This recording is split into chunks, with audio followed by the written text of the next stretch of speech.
morning, everyone, and welcome to Talking Hardball with Big Rodge here on November the 19th, 2019. Episode 4 for Talking Baseball, Hardball with Big Rodge. Hope you guys are having a great fall and finished up now, and you're getting in the gym and kind of prepping for your high school season. Today I'm talking to high school players and their parents and what it's going to take to get your child to the next level, or your young man to the next level here in the state of Georgia. And let me start by saying that travel baseball can be fool's gold for most of you guys out there.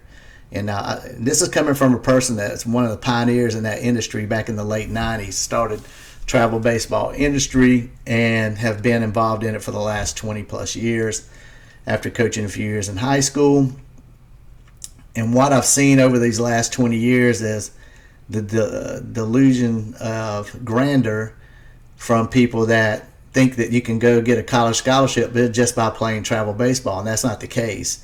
You can go out and spend a lot of money and a lot of time and play a lot of games, and not one college will offer you anything. And here's why.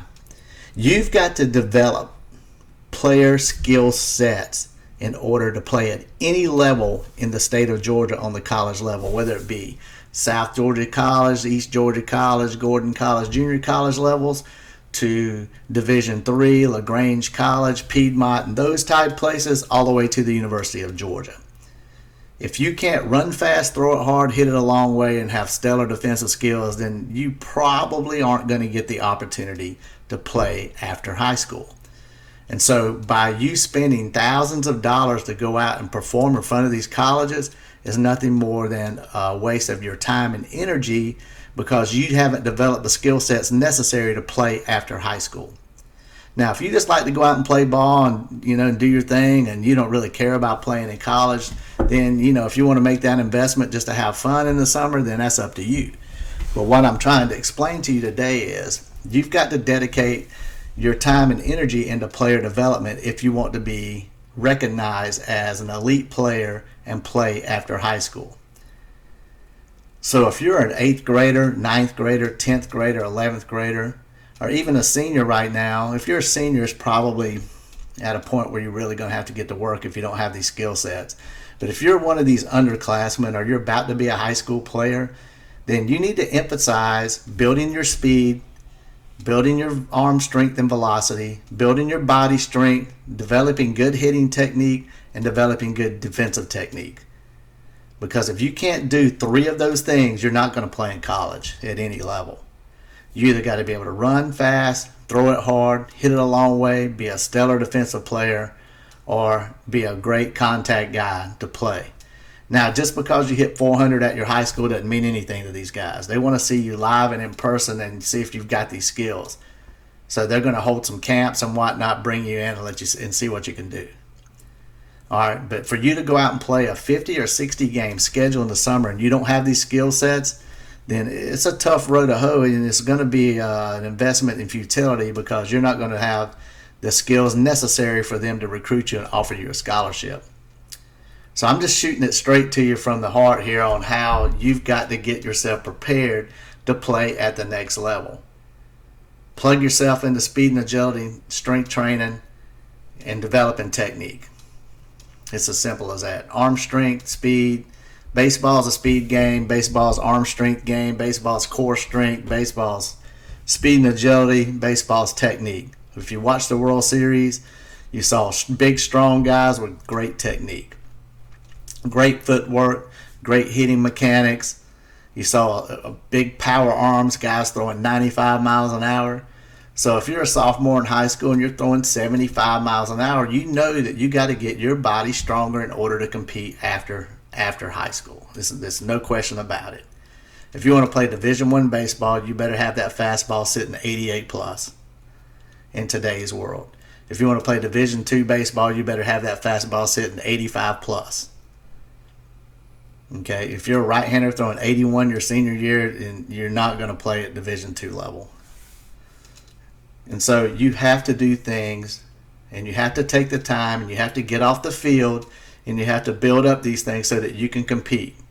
The high school coaches do a great job, man. Everybody's plugged in to Player development at most of the schools I know, they only have a limited amount of time though.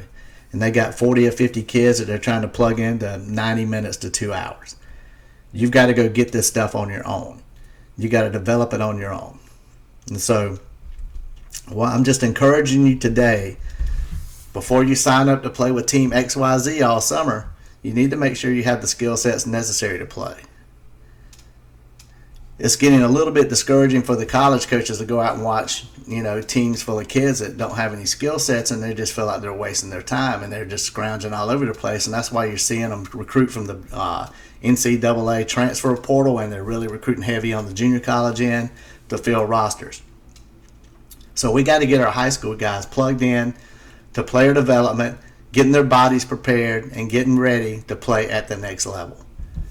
So I hope you'll listen to this information that I gave you today so that you can really make good decisions and really get yourself ready to compete and play after high school. Now, if you're just out having fun, no big deal. Go out and play all you want to.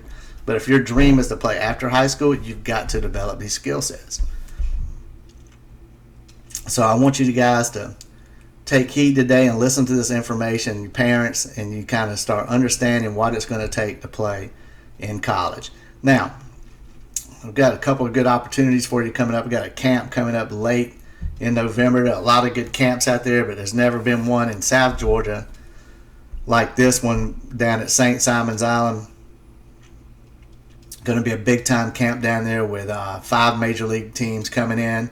They're going to be giving instruction, both young kids, grades 3 through 6, and a separate session for the older kids in the afternoons. I think it's December 28th and 29th.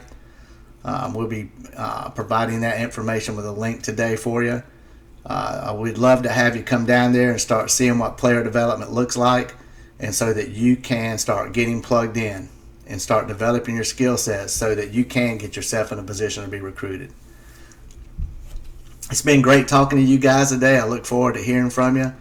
If you want any advice, or you want any consultation, or you want to talk to someone about what it takes for you to get recruited, please feel free. You can contact me at 706-833-3394 or info@scoutsusa.com. That's Scouts with a Z. And I'll be glad to talk to you about what it takes for you to move your player on to the next level. I've been fortunate to have coached over 500 NCAA players and 105 Major League draft picks. So I think I can give you some good insights on what it's going to take for you. Hope you guys have a great day, and we look forward to talking to you again soon. Talking Hardball with Big Rodge. See you again tomorrow.